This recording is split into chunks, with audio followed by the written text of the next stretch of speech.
Hello everybody, and welcome back to OMB Reviews. I am the critic who is a cynic. Hope you're doing well, and today we are going to be doing another box office breakdown for this past weekend, which saw Quantumania.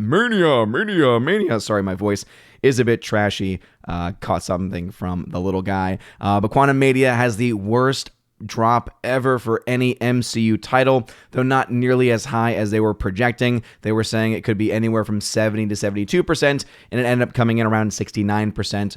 Still the worst drop in MCU history from first weekend to second weekend, and we still don't have the actual numbers in. These are just based on estimates, so we still could theoretically get that 70 to 72% drop if the numbers end up being lower than what is being projected, but we'll have to wait until about Monday or Tuesday for those numbers, and knowing Disney and how much they love to be able to hold on to those numbers and not try to get the numbers out as quickly as possible, it wouldn't surprise me if they held out on the actuals for some time, or at the very least on confirming the actuals. We'll also talk about the openings of Cocaine Bear and Jesus Revolution as well, as those were the top three films of the week. And we will continue to also do our comparisons of Ant-Man to the other films within the franchise, and also some updates to the Avatar numbers, as if you are looking at thenumbers.com, they absolutely, as of the recording of this video, have an error in it saying that the film is at $2.9 billion. And even though the film is a massive success at $2.2 billion, just as far as just possibility is concerned, there's just no way for it to be at $2.9 billion when it was at 2.2. Yes, again, last weekend. That is clearly an error on that part, and I would not be surprised if you see some people try to run with it saying, look, it's made $2.9 billion, without actually being able to cross-reference it with anything else. Before getting any further, though, please make sure you smash that like button, lap the fire button if you're watching over on Odyssey. Smash the rumble button as well. Also, make sure that you are subscribed to the channel with the bell notification on that way you know every time a video or live stream goes live on the channel. Blessed first Sunday of Lent to everybody out there. So as you can see from the headline from Deadline, our buddy Tony talking about this movie, saying Quantumania still has the worst drop for the MCU. Cocaine Bear real high with $23 million. Jesus Revolution raising 15.5. Don't you always love $15 million? Don't you always love the little fun little things, the fun little quips that they try to put in there? It's overall quite ridiculous. What is pretty funny to me, though, is that even though they put Quantumania at the top of their headline, they don't talk about Quantumania right away. They focus on Cocaine Bear, I imagine probably because they're like, oh, wait a minute, this is still something that we can run with a little bit, right? Because we can talk about, how amazing it is that this film is doing as well as it is because Elizabeth Banks is directing it. That's at least my own personal mindset on it. Then they talk about Jesus Revolution because they kind of have to. And then it's not until the third thing that they actually talk about Disney's Ant-Man Quantumania, where it says there, as you can see, it still had a 69% drop after an estimated $14.6 million Saturday, which is 76% for a running total of 167.2. So still was able to get first place as I was projecting it was. Many people, again, were looking at that first Friday, and they forget a couple of things. One, again, the first Friday numbers for new films include their Thursday premieres. That is not the case for a second weekend film. And then also, too, people forget Saturdays are always rallying days for bigger films in general. We saw, of course, Ant-Man and the Wasp also be able to see that rallying, and which is why it is not the abysmal number that was the Friday to Friday drop off, but instead a still pretty bad 69, close to 70% drop off for the actual film itself. If you go ahead and look at what Nancy is talking about, she is the one covering, again, they cover different parts of the box office. It says here, Quantumania reaches $364 million worldwide, on way to $500+ million final. So right now, Nancy is saying that this movie is only going to get to $500 million and maybe just a little bit more, and that would make this likely the worst grossing Ant-Man film in its franchise. It's amazing how they were, again, so quick to want to run with it's the largest opening of the Ant-Man franchise, but then they, again, forgot to say, hey, wait a minute, we still got to wait and see, one, what does this actually mean in ticket sales? Because the amount of a ticket that was back in 2015 for the first Ant-Man film and the amount per ticket for even what it was back in 2018 for Ant-Man and the Wasp is different. And when you actually look at the numbers comparatively, you realize that the number of tickets sold between all films is probably about the same. And if anything, you could argue that there were less tickets sold for Ant-Man and the Wasp Quantumania than there were for those other two films. Again, at least the opening weekend is concerned.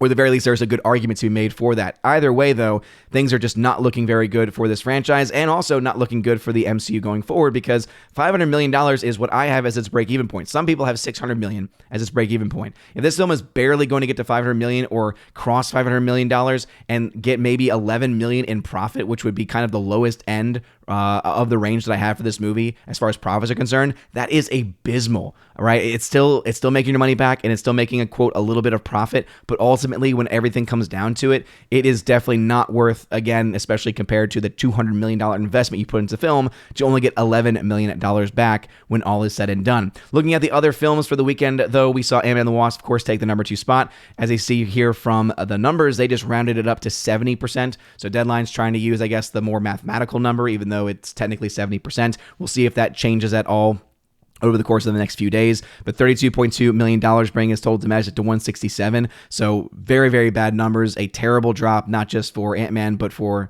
the MCU in general and for really big budget films in general. One of the biggest that we have seen. Cocaine Bear came in at number 2, a very strong number 2, as well as, again, we saw Cocaine Bear actually beat out Ant-Man on Friday. Now, of course, that does include the Thursday opening numbers, but it's still something that should not be happening to a week 2 Marvel film and kind of, I think, finally shows in a much more realistic way what we've been saying for a long time, right? Maybe people have since, been trying to say, MCU's not in that terrible of a spot. I mean, look at Doctor Strange. It almost made $1 billion. But when you look at the opening weekend for that movie, we were saying, yeah, but the $450 million opening meant that film should have made $1 billion. But it had such a massive drop-off because you have all of that upfront money, and then also, too, the vast majority of people are not going to see it a second time, and you really started to lose the normie audience with that movie because of just how bad that film was, and you saw that actually play out with Thor: Love and Thunder. Same thing, right? You saw a much smaller opening weekend worldwide, and you still saw the same amount of drop. Now you're still seeing, right, a much, much smaller opening weekend in Ant-Man, as it is a smaller IP than those other two, but still seeing the same amount of drop-off. And so what that's saying is that the MCU stands are still out there, and they are still supporting the MCU, but their numbers are growing a lot smaller, and they are not going to see these movies on more than one occasion. And let's just be fair, even if you genuinely liked a film like Doctor Strange 2 or Thor 3 or Thor 4 rather, or any of these other films, you probably still would say, yeah, but you know what, I don't think I'd ever want to rewatch it again, or I only saw it one time in theaters. Whereas, again, before, if you were talking about the original Avengers film, that's a film people saw many, many times, and the box office numbers and ticket sales clearly showed that amount. So 70% drop is as bad as it looks. Cocaine Bear's $23 million, though. Again, very impressive numbers for that movie. Also, Jesus Revolution 2.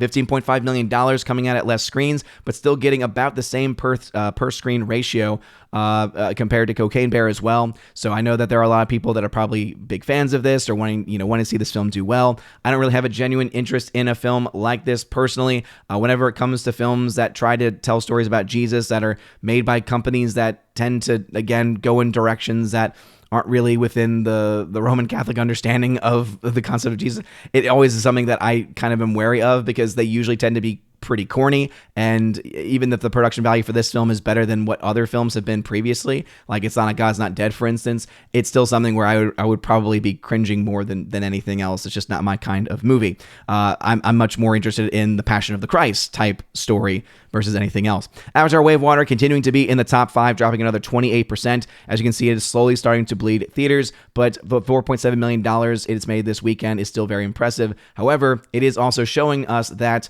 when it comes to its overall domestic run, it is looking like Top Gun Maverick is clearly going to be the domestic winner for 2022. Avatar will easily take the international crown, but hey, shout out to Tom Cruise and shout out to Joseph Kosinski and the entire team behind the highest grossing domestic film of 2022, which will be, based off the numbers that I'm seeing here, I will comfortably now say that Top Gun Maverick will indeed be the highest grossing film when all is said and done after this film is done, because again, that film ended at $718 million. There's just no way, based on how this is trending, it's going to get to that amount. It's been making less than $1 million per day. That's usually the sign that the film is pretty much done. The only reason why it's still making money on weekends is because, as I've mentioned previously, and I think these numbers are finally starting to show out what I've been saying for a long time, is that people are going to see this film when they actually have the time to invest in it. This is not the kind of movie that people tend to go see during the week or go to see when they have other things going on in their life because of just how long this film actually is. And I think that seeing that less than $1 million per day, but still getting 4.7, still getting top 5 box office for the weekend is showing that pretty clearly. Puss in Boots also is doing pretty well, also bleeding theaters, but it's about a week away from where Avatar Way of Water's release is, still making a decent amount of money, and it's just very impressive to see this film, especially based off of its metrics, right? Both of these films were chart breakers according to the charting that I typically do, historical standards, but still Puss in Boots is definitely the more impressive of the two when you just compare budget to total amount made. Again, Avatar's total number is much more impressive, but as far as the actual numbers themselves in comparison to how much they spent, Puss in Boots easily is much more impressive. Magic Mike's Last Dance coming at $3 million, likely going to be a box office flop based off of these numbers here. Not looking like it's going to be able to make its money back from Warner Brothers. This pretty much is the story of Warner Brothers at this point. Even the films that have some interest or make 23 plus million, again, they probably spent a little bit too much on this movie itself. I don't even know why they necessarily made this film. I mean, I haven't really heard really much anything about it. I mean, I think that people were kind of surprised by the first movie because the marketing campaign was clearly trying to play it up as a beefcake movie, but ultimately because they were able to, get a good director behind it, ended up being a lot more than just that. Then they kind of fell away from the formula with number 2, though some people said that they liked it, but still didn't have Soderbergh back. They brought Soderbergh back for the final installment, but clearly Warner Brothers is, in a lot of trouble for a lot of different reasons. Knock at the Cabin has made its money back just barely, but it has made its money back after 4 weeks, making it $33.9 million. 80 for Brady also continuing to add on to the amount it's made here at $1.8 million. We'll talk again about losses and financial gains for the remaining films in just a minute. Missing at $1 million, Man Called Otto rounding out the top 10, and of course you have other films that have gone below that. So looking at the international numbers, $363.6 million for Ant-Man and the Wasp Quantumania. As you can see, even based on the numbers, projections, not a very good sign for this film. If we go ahead and pull this up in its comparison, and we've been pulling this up and comparing it to Ant-Man and the Wasp, the last of the franchise, as you can see, Ant-Man and the Wasp ended at $218 million domestic. So though that is technically still on the table for Quantumania, it's looking a lot less likely as things go on. It is definitely not going to get anywhere near the $409 million internationally that Ant-Man and the Wasp made, though, and so that's why we can think that this film will have no chance of catching up to Ant-Man and the Wasp, and so therefore we would say, okay, does that then mean it has a good chance of at least being able to catch up with the original Ant-Man? Well, there's a problem there too. That original Ant-Man made $564 million, and look at that international versus the domestic. It's a lot easier for Quantumania to be able to catch up and beat the original domestic, even adjusted for inflation number for the original Ant-Man, but there's no way for it to catch up to the international number. And so based off of that alone, it's looking like this film is probably going to be, if I had to guess, below $550 million worldwide when all is said and done. So yeah, you might have that highest opening weekend of the franchise by, again, quite a bit if you look at these numbers. Again, these are adjusted for inflation, but as I've mentioned previously, the number that they use on the numbers is typically a few quarters behind, so it's actually a little bit closer in as far as numbers are concerned. Right, $90 million is probably actually a more accurate number for the Ant-Man and the Wasp 2018 film. That all being said, even if that was not true, it wouldn't matter because ultimately this film's drop-off is so drastic, and the likely continued drop-off will continue to be drastic, that we're going to see this film crap out even before that of the original. And you go ahead and just compare this to some of the weekend numbers, as you can see, we're going to start to see some of these dailies, and I would not be surprised if the dailies for the second Monday and the second week will end up being pretty bad for the film itself. Cocaine Bears at $28.3 million, a pretty strong start for that movie. Cheese Revolution at $15.5 million, also a strong start. Avatar Way of Water, as you can see, it says $2.9 million, but as I said, that's just mathematically impossible, and this is one of the few times where you actually have to go to Box Office Mojo for a more reliable number. It's still at $2.2 billion like it was last weekend, but it obviously has added on to that, so it's at 2.267, so it has a chance of still getting to 2.3 billion when all is said and done, but it is still very much slowing down. It made a lot of its money up front. It is 11 weeks out from its initial release, and so we're not expecting to see that much more money added on to that film. Puss in Boots at $442 million. Again, pretty much is all that has made it, is all that's going to make at this point. Could make it to $450 when all is said and done. but still very impressive numbers there. Magic Mike's Last Dance at $47.9 million. Not very good when you compare that to the budget. Warner Brothers, you need to figure out that issue. Knock at the Cabin at $52 million makes it, I think, just about a break even. 80 for Brady actually may be a flop. I may have misspoken earlier. I'll have to look at the charting again. Missing at $36.5 million. Barely made its money back. Megan at 172 is still hanging around. Plane, I wanted to update this one because I know some people were interested in if the international numbers were going to help it break even. It's still about $5 million out. So again, it's theoretically possible, but it's slowed down so much that it probably will just end up being a box office flop. Looking at the actual numbers themselves, we can make some projections for a couple films. One, for Ant-Man and the Wasp: Quantumania. Knowing that the film made $363, I am projecting the film to make somewhere between $519 and on the high end, $727. There's no way it's going to get to that $727 with a 70% drop. There's no way it's doubling the amount of money it's made. There's nothing going on really that could impact it in the same way that you would have found for Puss in Boots or for Avatar, right? Where you had Christmas and you had New Year's holidays, messing up the charting there. You don't have that same thing going on in this case. And so even though the average for that would be over $600 million, the fact that you have Deadline already saying it's going to make a little over $500 million makes me think it probably will end up being somewhere between 519 and 550 when all is said and done, meaning the film will either make 11 million or as much as one. Again, it's not going to get to that one. So you're looking at the film maybe making it to 20, I'm going to say 50 million tops in net profit. And that's based off of the $500 million break even. If you have this number at a $600 million break even, then this film is a guaranteed financial flop at this point in time. So it'll be interesting to see these numbers and continue to follow them. We can't make any real projections on Marlowe because we don't have a budget yet for the film. And so few people have been watching it that they didn't even have it in the charting for the numbers yet.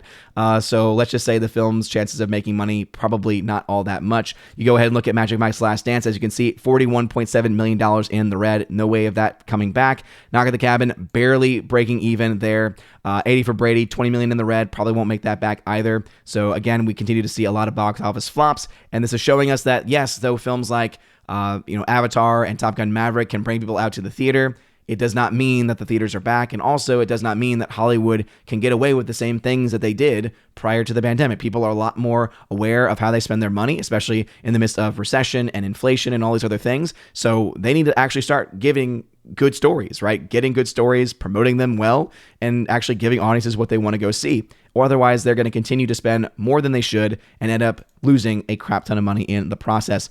Missing is at $11.4 million in net gain profit. Plane, as I mentioned, has indeed been a chart breaker at this point, just like Missing has as well. However, this is still in the negative territory, so probably not making its money back. But again, I know some people were interested in that movie. Interested to see, again, Megan continue to add to its profit margins. As far as other films are concerned, the $2.2 billion, again, not to 2.9. It's just, again, mathematically impossible for that to happen. $670 million in net gain profits if you take, again, the $460 million production budget that has been given as being how much money this film actually cost to make, and having a typical marketing cost, then that would be the actual profit. If you take the word of James Cameron, though, that number drops quite precipitously. Either way, they still make quite a bit of money in actual net gain profit. And then the last film to mention is Black Panther: Wakanda Forever, as it has indeed had a delayed release in some international countries. And just as I predicted, hasn't really done a whole lot there because it had already been out for so long. So it still made over $850, but that was, again, before they announced China's getting a release date. And so therefore, this film has pretty much made all the money that's going to make and is still not really all that impressive compared to that of the original film and so many others. But those are the numbers as they currently stand. What are y'all's thoughts about these numbers? Let me know in the comment section down below. Also, if you've not voted in this year's Wednesday Raven Awards, go ahead and do so. Vote for the best and worst of 2022 in film and pop culture. And check that out in the top comment. It'll be pinned in the top comment below. So go ahead and click on that. You have about another week or two left to vote as we, again, are getting close to the Oscars. And I don't really exactly even know when the Oscars are because I only generally have an idea because that's when the Ravens are going to be because it's, again, primarily an Oscars boycott. But again, go ahead and vote on that and let me know your thoughts about this and any of the films we talked about. You guys are all amazing and beautiful people. Hope you all have a wonderful rest of your day, a blessed Lent. And as always, God bless.